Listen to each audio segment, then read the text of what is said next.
Next we move on to the Khilafat movement. Now what is Khilafat movement? So अब ये जो Rowlatt act के बाद Mahatma Gandhi called off his movement, उसके बाद Mahatma Gandhi now felt the need to launch a more broad based movement in India. Now Mahatma Gandhi wanted that now everybody should come together and participate in this movement, क्योंकि Britishers were very smart. They already have done the partition of Bengal on the basis of Hindu and Muslim. तो उन्होंने एक divide and rule की policy तो already start कर दी थी, तो हिंदू मुस्लिम already हो चुका था उस टाइम तक. So Mahatma Gandhi wanted that there should be a movement जहां पर Hindu Muslim Sikh Christian everybody should participate in that movement. So what he thought कि अब हमें एक लार्ज स्केल पे मूवमेंट करना पड़ेगा, तो हिंदू और मुस्लिम्स दोनों को साथ लाना पड़ेगा. But he was sure that no such movement could be organized without bringing Hindus and Muslims together. उनको पता था कि जब तक हिंदू मुस्लिम साथ नहीं आएंगे ना बॉस, तब तक कुछ होने वाला नहीं है. So he decided to take up the Khilafat issue. So Mahatma Gandhi decided to take up the Khilafat issue. What was Khilafat issue? You all know that the First World War ended with the defeat of Ottoman Turkey. Turkey was also a part of World War I. तो Turkey की उसमें हार हुई थी. Now you all know harsh peace treaties were imposed on those nations who got defeated during World War I, right? Turkey was one of them. Now the ruler of Turkey is known as Khalifa. That is the spiritual leader of Turkey. ठीक है? Now Britishers said that now the rule of Khalifa should be ended. अब कोई Turkey के अंदर जो खलीफा बैठा करता था, अब वो वहाँ नहीं बैठेगा. तो इससे जो मुस्लिम कम्युनिटी थी, they felt very bad about it, है ना. तो उन्होंने क्या बोला कि ये तो मतलब बहुत गलत बात है. एटलीस्ट आप हमारा पूरा एरिया कैप्चर मत करो, लेकिन हमें हमारे जो सेक्रेड एरियाज है जैसे मक्का मदीना जहाँ पर हज के लिए भी जाती है मुस्लिम कम्युनिटी, एटलीस्ट वो तो छोड़ो. तो इससे मुस्लिम लोगों में बहुत आक्रोश फैल गया, मुस्लिम नेशन से मुस्लिम कम्युनिटीज में. So what happened? Mahatma Gandhi thought that it is a good opportunity to bring Hindus and Muslims together. तो उन्होंने क्या बोला, सबसे उन्होंने कहा कि अब आप हमें इस खिलाफत इशू में सहयोग करिए.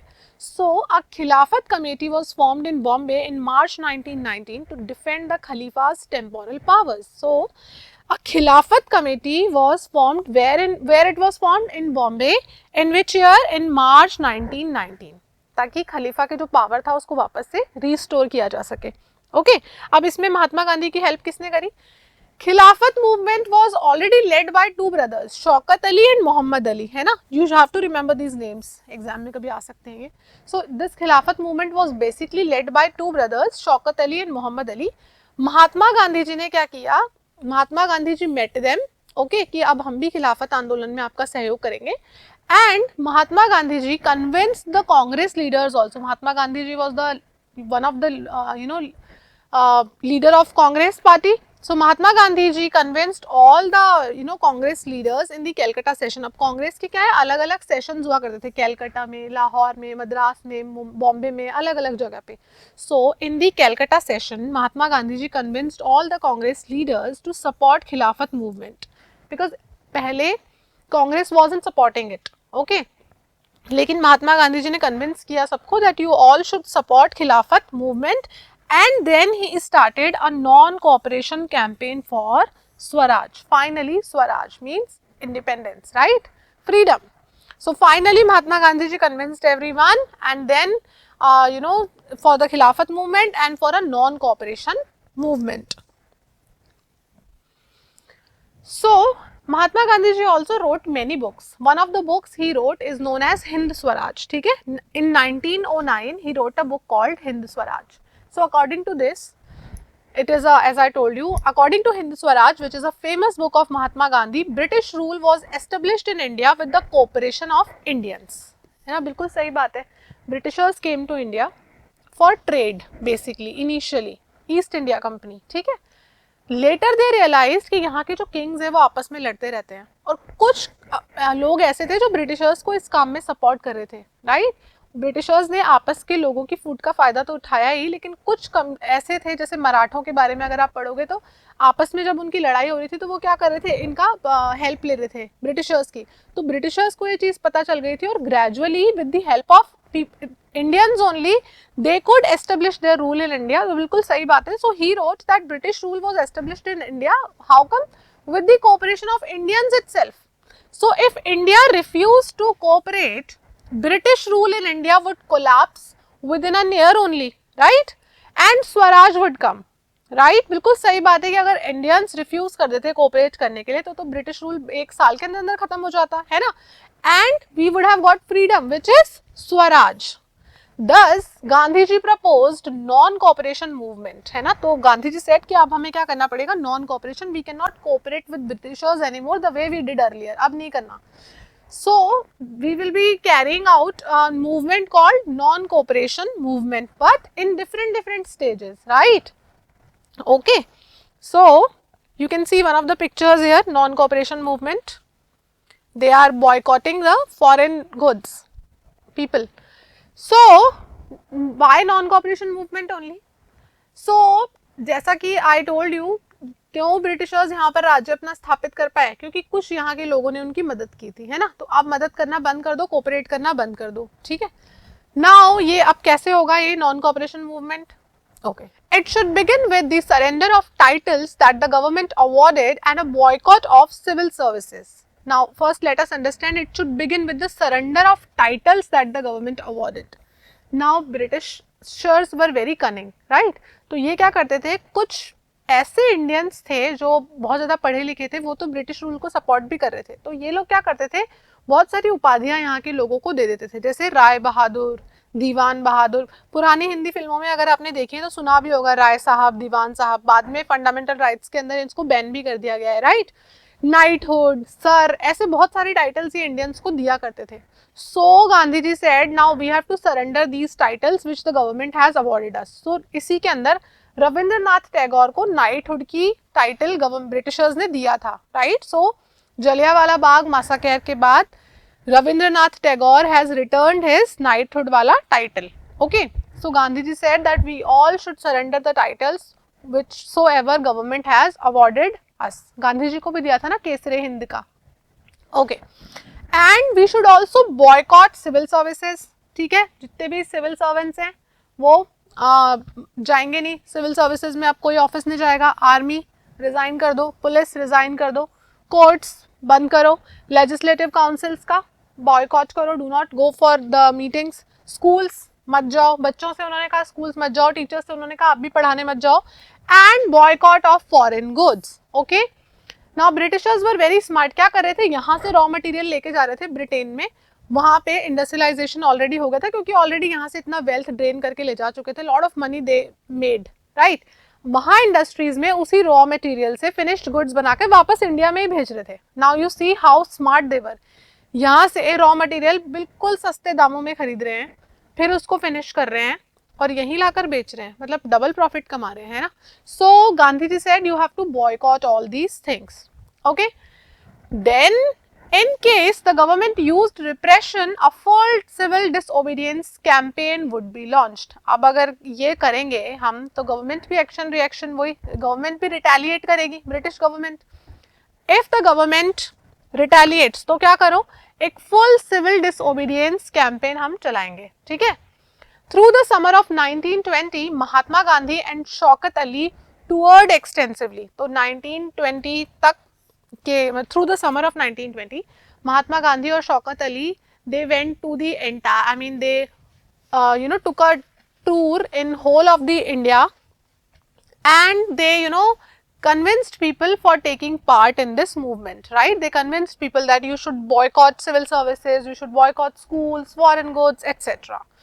After many hurdles and campaigning between the supporters and opponents of the movement, finally, at the Congress session at Nagpur in December 1920, the non-cooperation program was adopted, which means initially the Congress was also saying कि भाई अगर हमने election में participate नहीं किया तो हमें क्या पता चलेगा कि ब्रिटिश गवर्नमेंट क्या कर रही है, राइट. सो इलेक्शन तो we can not afford to lose. लेकिन फिर Gandhi ji has convinced everyone. So finally in the Congress, one of the Congress session, I told you Congress की मीटिंग्स हुआ करती थी, उसको ये कांग्रेस सेशन बोलते थे. सो इन Nagpur session in December 1920, they have agreed that okay, now we will adopt the non-cooperation program. Okay, so this is the non-cooperation program. Okay, So the non-cooperation and Khilafat movement began in January 1921. ये तो this can come in exam है ना. In this movement, various social groups participated. So various social groups, everyone participated. Peasants also participated. You know, business people also participated. Men, women, kids, everyone, lawyers, everybody. All of them responded to the call of Swaraj. Now, सबकी मांग क्या थी? Everybody needed Swaraj. But the term meant different things to different people. अब सबके लिए इस स्वराज के meaning जो थे, मायने थे, वो अलग अलग थे. कैसे थे? Let us quickly see. Now here you can see in this picture boycott of foreign goods people are doing. Now the movement in towns. अब सबके लिए अलग अलग मायने. टाउन्स में अलग हैं, विलेजेस में अलग हैं, है ना. जो वर्कर्स चाय के बागानों में जो प्लांटेशन का काम कर रहे हैं उनके लिए अलग है, राइट. चलो, so let us quickly see first of all the movement in towns. वहां क्या स्थिति है? So the movement started with middle class participation in cities.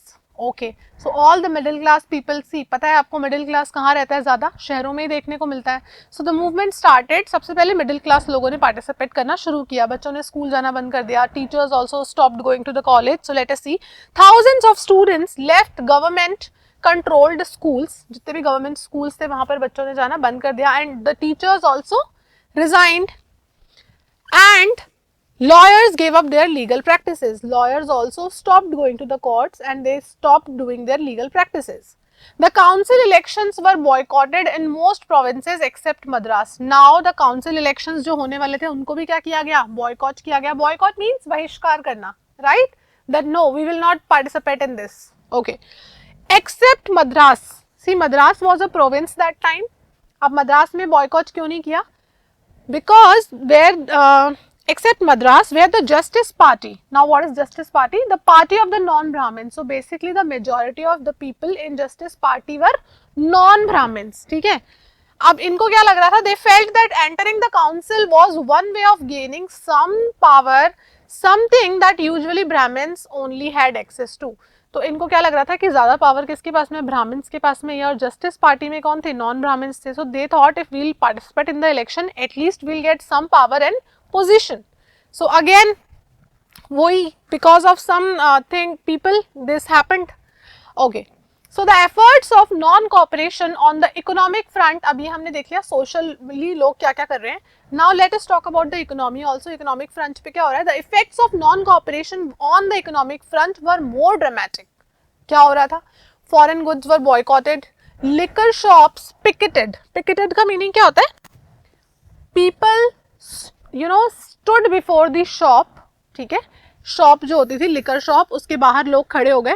ठीक है, उन्होंने एक लाइन बना दी कि भैया अब हम तुमको अंदर जाने नहीं देंगे. ठीक है.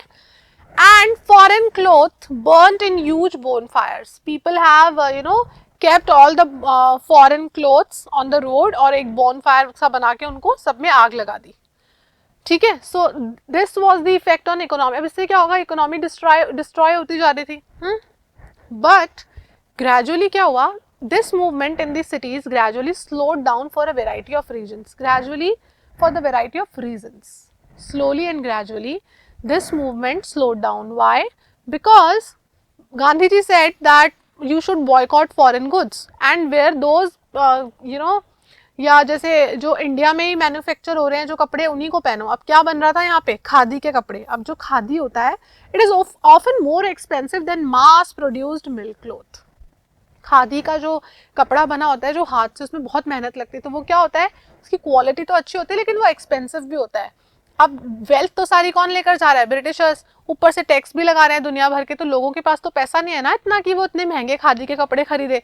सो people were force to buy these जो ब्रिटेन से जो इंडस्ट्री में प्रोड्यूस होकर के जो मिल के कपड़े बनकर आ रहे थे लोगों को, तो वही पहनने पड़े. And poor people could not afford to buy it. Of course जो खादी के महंगे कपड़े poor people could not afford to buy it. तो ये मूवमेंट क्या हुआ? स्लो होता गया.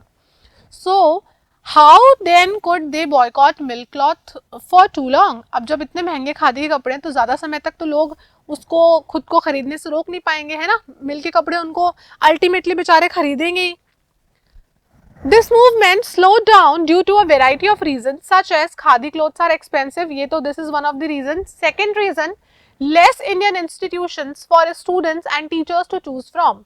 So they went back to government schools and lawyers joined back government courts. अब गवर्नमेंट स्कूल्स ही थे ज्यादातर, तो है ना, आज की तरह थोड़ी ना कि बहुत सारे प्राइवेट स्कूल्स खुले हुए हैं, ऑप्शन नहीं था लोगों के पास, right. So people, the students and teachers, they had to go back to the work, right. अगर काम नहीं करेंगे तो कैसे चलेगा, है ना.